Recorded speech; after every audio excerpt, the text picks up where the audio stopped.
બનાસકાંઠાના વાવમાં ધોળા દિવસે 5 લાખની ચીલ ઝપટ.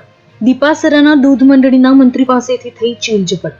બનાસકાંઠા બેંકમાંથી દૂધ ગ્રાહકોના પૈસા ઉપાડી બહાર આવતા બન્યો આ બનાવ. અજાણ્યો ટાબરિયો હાથમાં રહેલી પૈસાની થેલી લઈ ભાગી ગયો. વાવ પોલીસને જાણ થતાં ઘટના સ્થળે દોડી જઈ તપાસ હાથ ધરી છે. પોલીસે સીસીટીવી આધારે તપાસ હાથ ધરી છે.